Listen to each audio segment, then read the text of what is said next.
She's pounding, screaming to be let in, and you lock the door anyways. That's not panic, that's a decision. So, what did she do to make you believe her? Mom, please! I'm scared! Open the door! The pounding shook the frame, each hit sharper, more desperate than the last. I was standing inches away from the lock, inside our hallway, while my 10-year-old daughter Fanny clawed at the other side, sobbing, trying to get in. She had run all the way home, crying, shaking, reaching for the handle, but I'd already locked it. Now, she was begging, promising, anything. I didn't do anything wrong. Please. And I didn't move. Behind me, my mother's voice came out low and steady, completely out of place against the chaos. Close the door. I hesitated. Then the deadbolt clicked under my hand. The pounding stopped for half a second, and then Fanny whispered right through the wood, "Mom, before we continue, please hit the like button, subscribe to the channel, and turn on the notification bell for updates." The word barely sounded like her. Not just scared, confused, like she didn't understand why the one place she was supposed to be safe wasn't opening. My chest tightened so hard it felt like something inside me was cracking. Every instinct I had screamed at me to unlock the door, to pull her inside, to hold her and ask what happened. But I didn't move. I couldn't because my mother was still standing behind me. I turned slightly, just enough to see her face. She wasn't panicking. She wasn't even tense. She was watching the door like she was waiting for something specific. "Mom," I whispered, my voice shaking now, "she's just scared."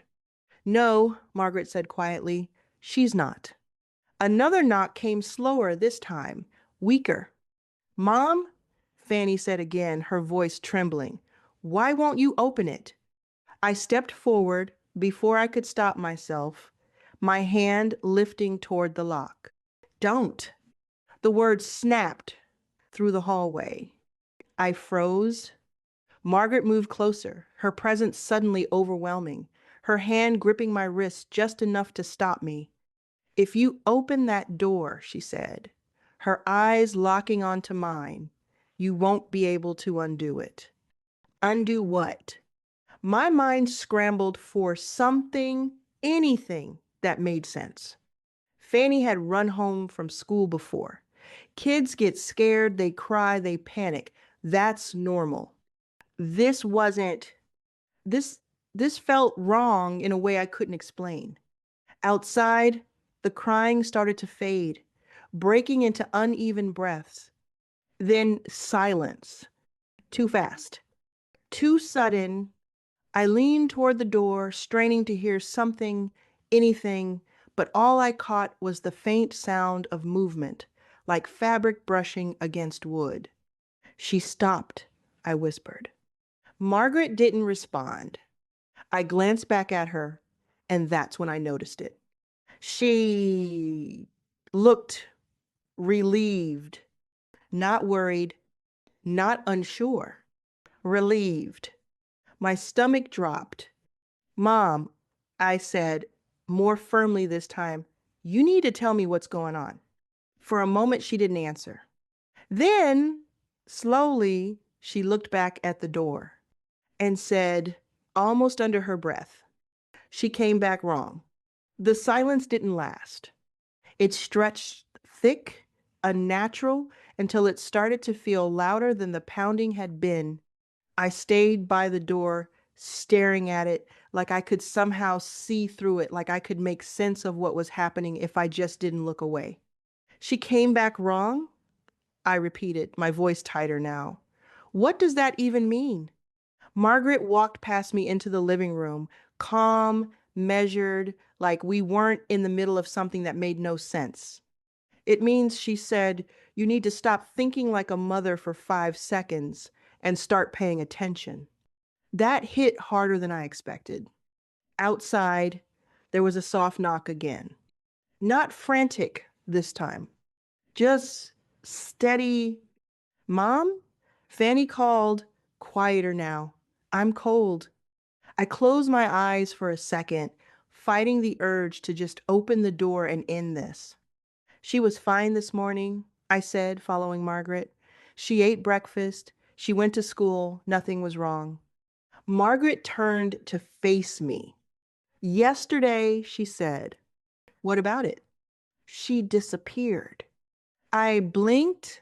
What are you talking about? After school, Margaret continued, she didn't come straight home. 2 hours, Lena, 2 hours. No one knew where she was. My chest tightened.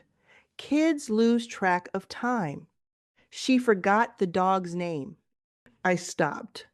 Margaret watched my reaction carefully. She looked at him, she said slowly, and asked me whose dog it was. That doesn't. She called you Lena.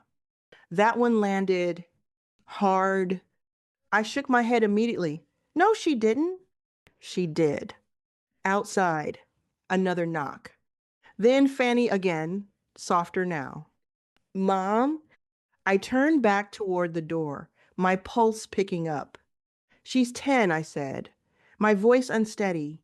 Kids say weird things when they're tired or upset. She didn't recognize her own bedroom. The words cut through everything. I stared at Margaret, searching her face for doubt, for hesitation, anything. There was none, only certainty. And you think that means what? I asked, almost afraid of the answer. Margaret stepped closer, lowering her voice. I think, she said, whatever came back to this house isn't your daughter. Another knock echoed through the hallway. Slower now, deliberate. And right before I could respond, Fanny's voice came through again, just above a whisper. Why are you pretending I'm not me? The air in the house felt like it dropped 10 degrees. And for the first time, I didn't know what to believe. The knocking stopped completely. Not faded, stopped. Like a switch flipped. I moved to the window before I could think it through, pulling the curtain just enough to see outside. Fanny was sitting on the front step, her knees pulled tight to her chest, arms wrapped around them, her head tilted slightly as she stared at the door, waiting, not crying anymore, not calling out, just watching. Something about it made my skin prickle. That's not normal, Margaret said from behind me. I didn't answer because I was too focused on what I was seeing. Fanny slowly turned her head, not toward the street, not toward the yard, toward me, directly at the window. Our eyes met, and then she smiled. It wasn't relief. It wasn't recognition. It was small, controlled, um, almost patient. She was just crying seconds ago, so why does that smile look like she knows something I don't? Am I missing something obvious here? I jerked the curtain closed like I'd been burned. My heart started pounding harder than it had when she was screaming. You see it now, Margaret said quietly. No, I snapped, more defensive than I meant to be. I see a kid who's scared out of her mind and trying to hold it together. Is that what that looked like to you? I didn't respond because I wasn't sure anymore. The image of that smile wouldn't leave my head. Outside, the porch creaked softly, like she had shifted her weight. She needs help, I said, but my voice lacked conviction now. Margaret stepped closer, and what if letting her in is the worst possible way to give it? I turned on her. You don't know that. I know enough. The room fell quiet again. Then Margaret added, almost as an afterthought, If anyone finds out we opened that door, we won't be able to take it back. That landed differently.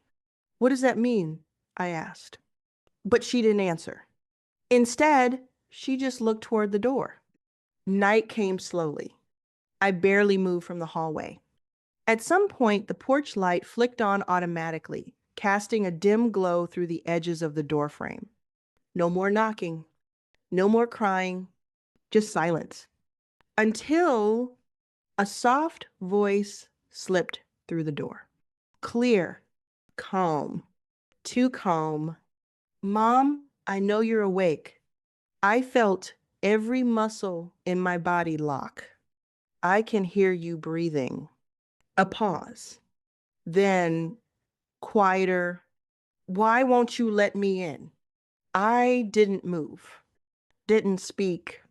And somehow that felt like exactly what she was waiting for. I didn't sleep, not even for a minute. Every time I closed my eyes, I heard her voice, calm, patient, right on the other side of the door, like she had all the time in the world. Morning light crept in through the windows, dull and gray. I forced myself to look outside again. Fanny was still there.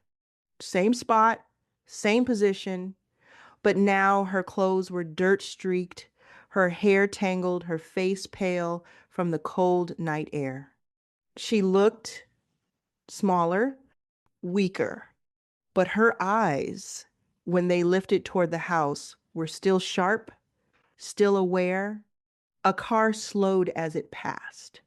The driver stared, didn't stop, but didn't look away either. They're going to notice, I said, my voice tight. Margaret didn't respond from behind me, and that silence felt different now.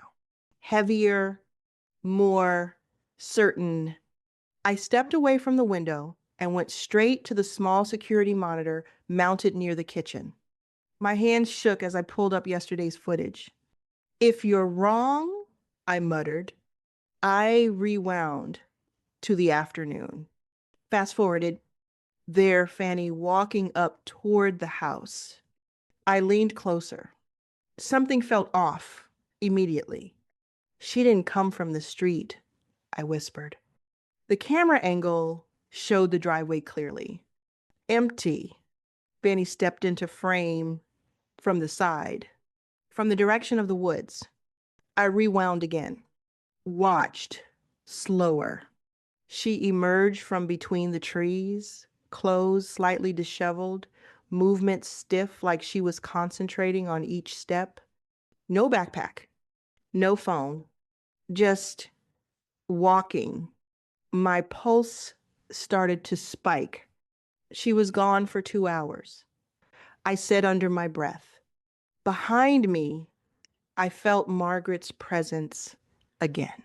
Quiet, watching. I kept the footage playing. Fanny moved halfway up the path, then stopped completely still. For a few seconds, she just stood there. And then, slowly, she turned her head, not toward the house, toward the camera, directly at it. Even though it was mounted high, partially hidden, her eyes locked onto it. And then she smiled, the same smile, controlled, knowing. My stomach dropped so hard I had to grab the counter to steady myself. That's when it stopped being your daughter.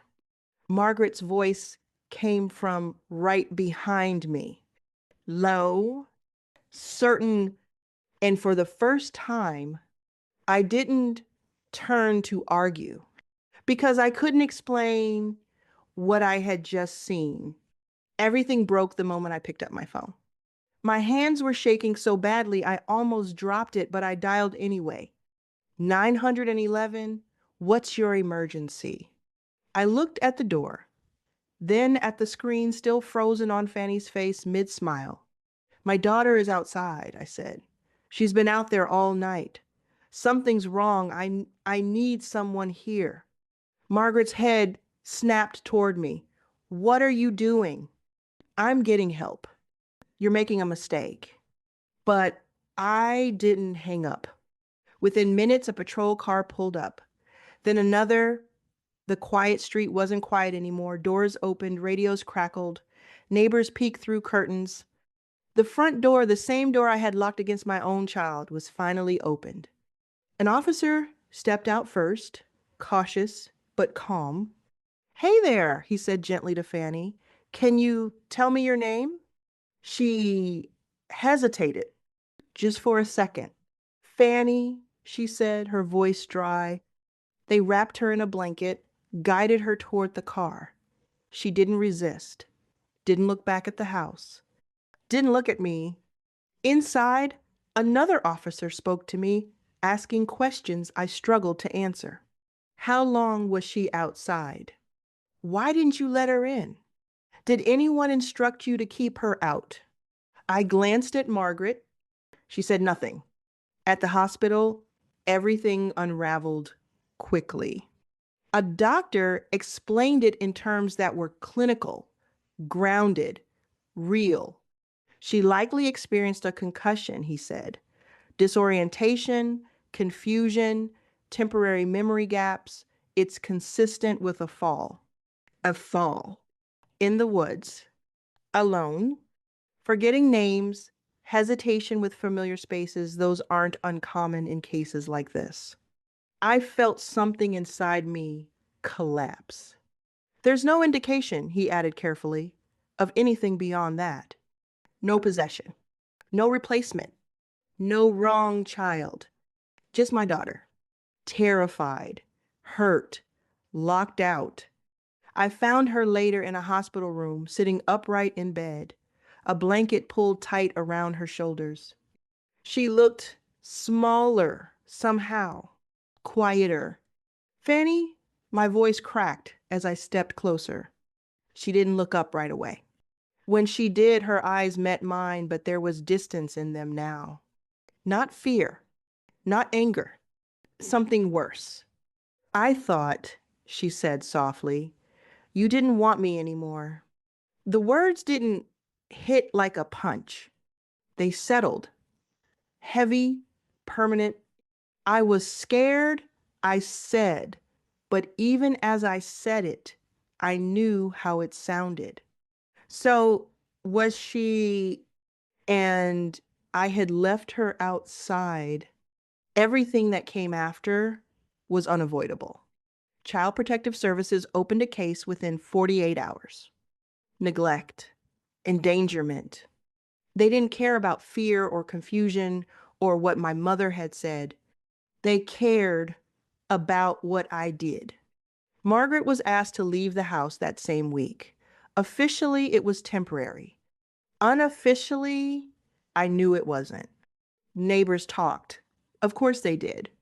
People had seen her sitting out there, heard the knocking, heard nothing from inside.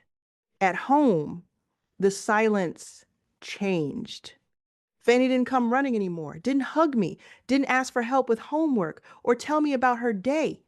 She stayed in her room more. Door closed. Lights on at night. Always on. Therapy started slowly, carefully. They said trust could be rebuilt, but not quickly, not easily. One evening, weeks later, I found myself standing in the hallway again, in front of the same door. Only this time, it was open. Behind me, the house was quiet. In front of me, Fanny sat on the living room couch, watching me, not afraid, not crying, just unsure. I realized then it wasn't the lock that mattered. It was the moment I chose not to open it. And now, standing there, I understood something I couldn't undo. That door hadn't just kept her out. It changed what home meant to her. And I was the one who closed it. If one moment of doubt can override everything you know about someone, how often does that actually happen quietly, behind closed doors, and how many other people never let back in?